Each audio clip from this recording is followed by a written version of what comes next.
I think the key advice is really to observe all those good practices, and that would then make safe voting possible.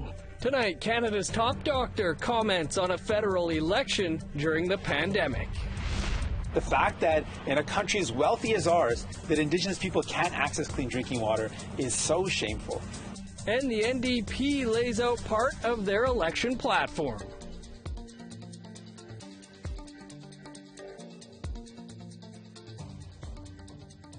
Good evening, I'm Dennis Ward. Welcome to APTN National News.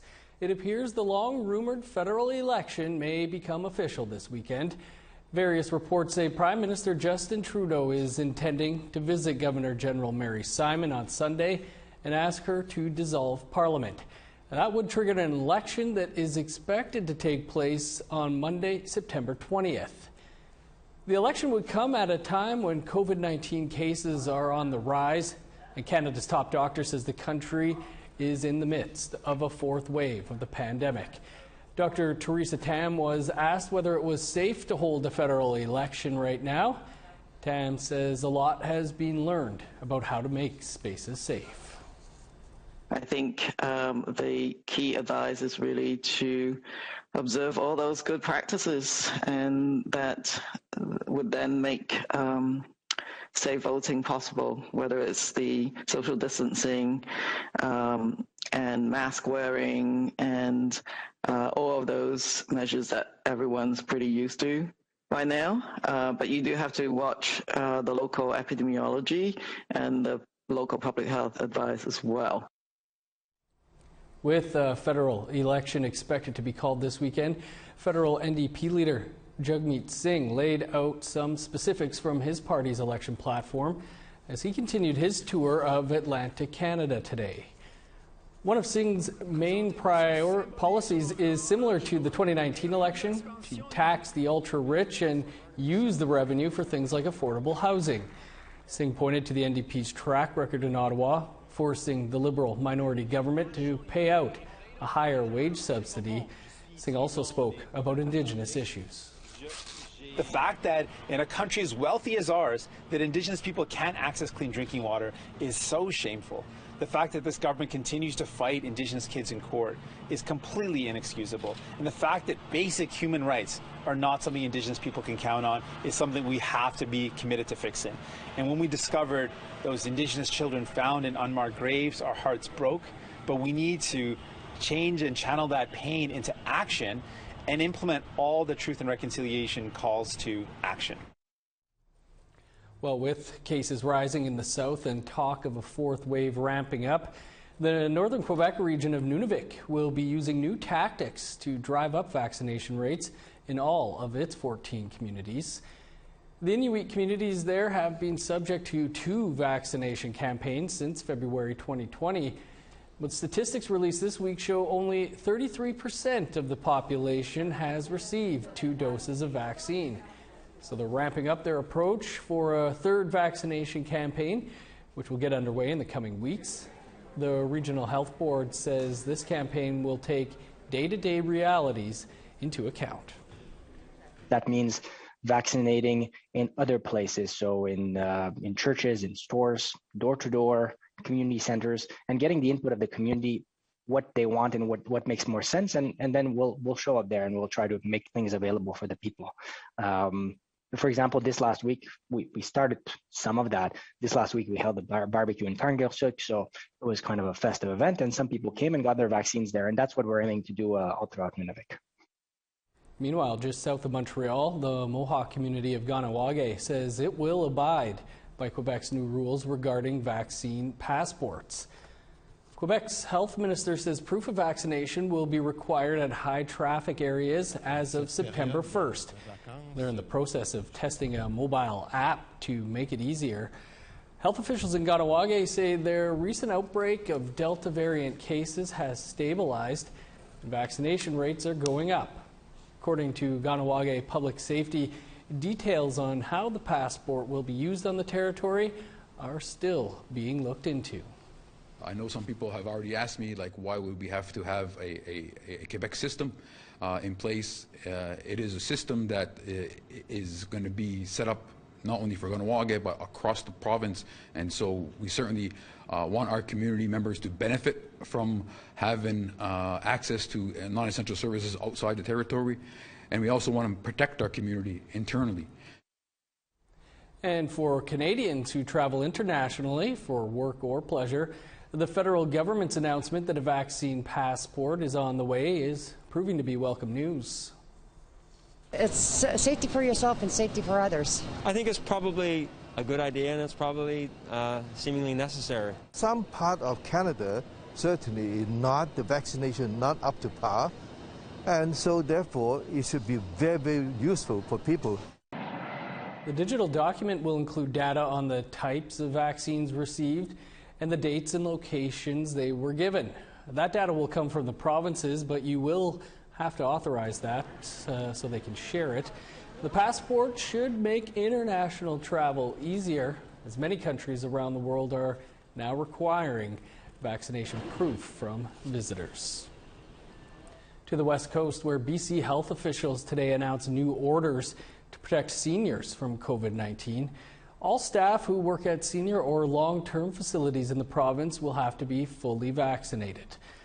BC Health Officer Dr. Bonnie Henry said COVID-19 variants introduced by unvaccinated people have caused a rise in outbreaks at senior care facilities. 82% of care home residents have received one dose of the vaccine and 72% have double doses. Public health order will require employers to provide vaccination information, volunteer and paid staff to the BC government. Staff have until October 12th to be fully vaccinated. I recognize that this is a change from the direction that we announced earlier in the spring, in June, where we thought it would be sufficient to have additional measures such as testing in place. We have now seen with the transmission of the new variants that we need extra protection in this highly risky situation. To other news now, and the National Centre for Truth and Reconciliation will soon have a new home in Winnipeg. Thursday saw survivors, elders and dignitaries blessing the land where the new centre will sit. Daryl Stranger has more.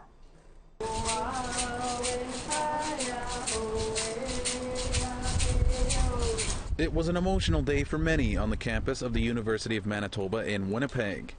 Survivors and elders gathered to bless the new site. It will provide the NCTR with the space required by the Truth and Reconciliation Commission and survivors.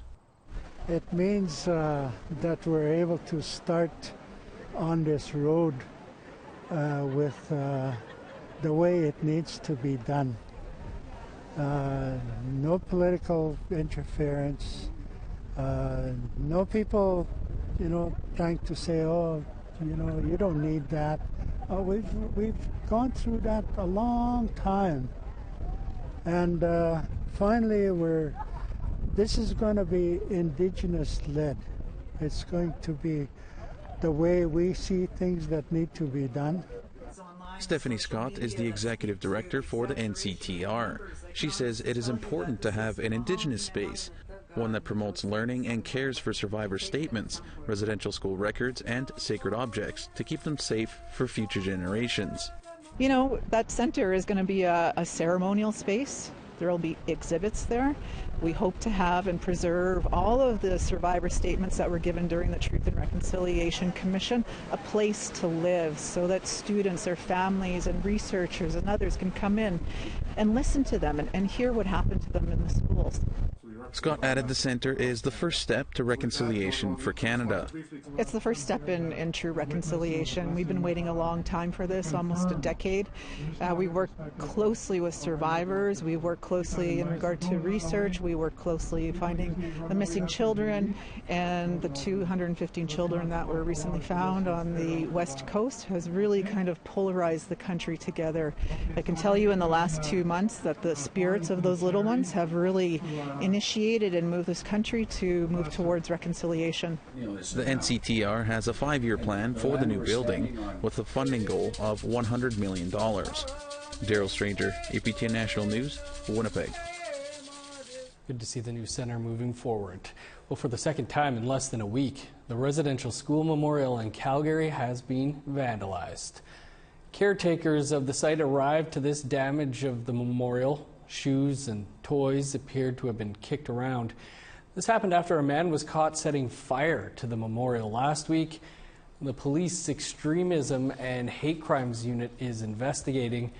A rally is being held at the display tonight. We will have that story for you tomorrow. With the election looming, federal officials continued to make funding announcements today. One of those was for missing and murdered Indigenous women and girls. Details coming up.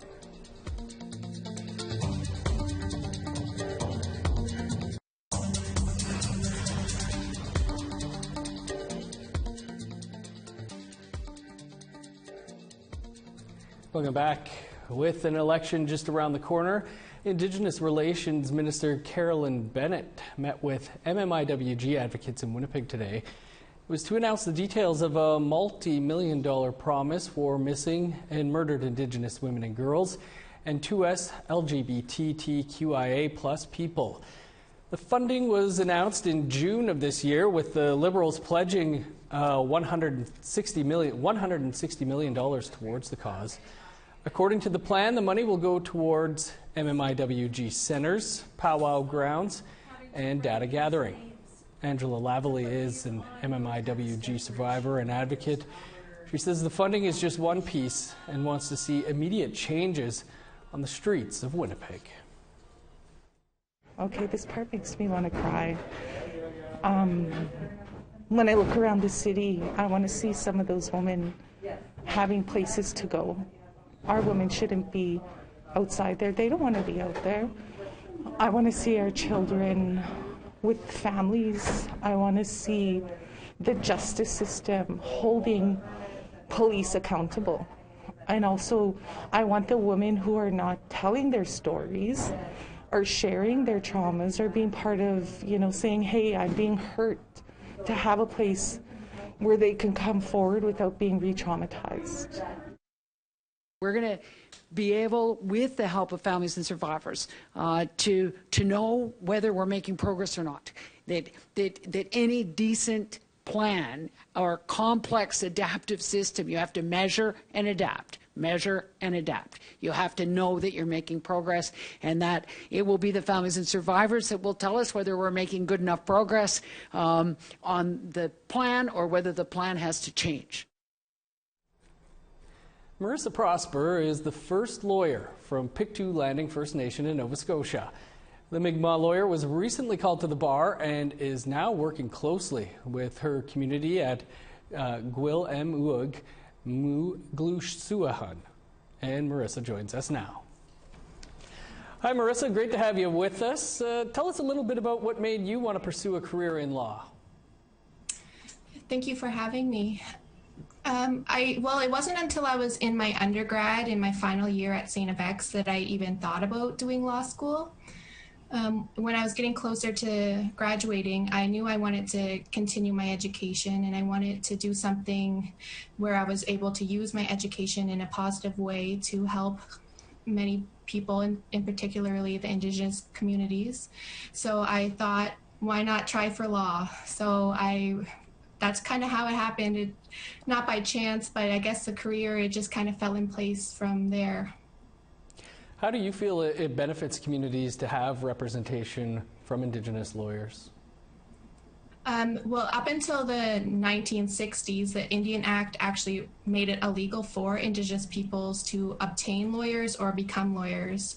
And that wasn't too long ago. So it's important for Indigenous peoples to pursue legal careers and to be representing in that area to help make the law profession more equitable for everyone. What are the areas of law that you're going to be working in?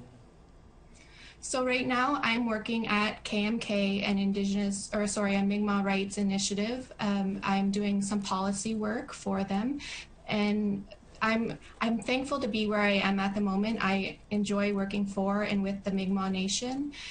Down the line, I feel I would like to pursue some more family law or criminal law. I feel like those areas are definitely needed for the Indigenous communities and peoples. For sure. You were the president of Dalhousie's Indigenous Law Student Association. What advice do you have for others who are thinking of pursuing a law degree?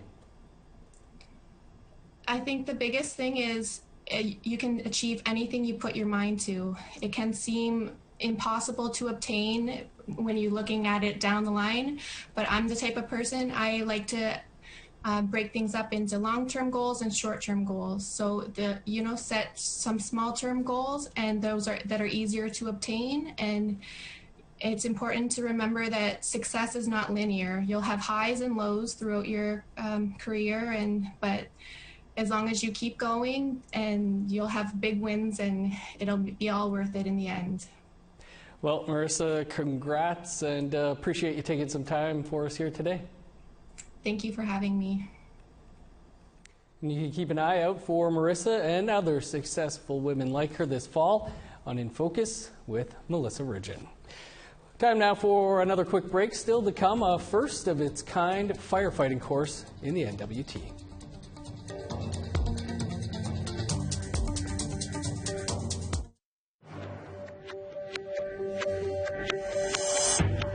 Welcome back. Time now for our photo of the day. Randall Lister from Watson Lake, Yukon captured this beautiful sight on the Alaskan Highway. A rainbow spread across the tree line covering the hills. Randall said that there was no way he could continue driving without grabbing a picture. Great looking photo. Thanks, Randall, for sharing, and glad he pulled over to take it. If you have a picture you want us to feature here, you can email them to share@aptn.ca along with the location and description. Now let's take a look at Friday's weather forecast. Starting on the East Coast, 30 with showers for Halifax, 25 in St. John's, 26 with rain in Kuujjuaq, 23 and showers in Nain, 30 in Montreal with rain, and 25 in Chibougamau. Sunny and 22 in Sault Ste. Marie, rain, and 26 in North Bay. Showers and 23 for Thunder Bay, partly cloudy and 18 in Sioux Lookout, 16 for Churchill, 19 in God's Lake. 23 with rain for Winnipeg and Gimli, sunny and 25 in Brandon, 25 in Regina, 27 for Saskatoon, 27 and sunny in Meadow Lake, 24 in La Ronge. In northern Alberta, 30 for Peace River, 32 and sunny in Grand Prairie. 31 under the sun for Edmonton, 32 in Lethbridge. 28 in Vancouver, 37 for Kamloops. 32 in Prince George, showers and 18 for Dease Lake. 15 with rain for Old Crow, 1 degree warmer in Whitehorse. 23 in showers in Yellowknife, 25 in Fort Simpson. 7 with rain for Sax Harbor, 13 in rain in Paulatuck. 10 with showers for Chesterfield, cloudy and 12 in Arviat. 9 in Resolute, 5 with rain in Igloolik.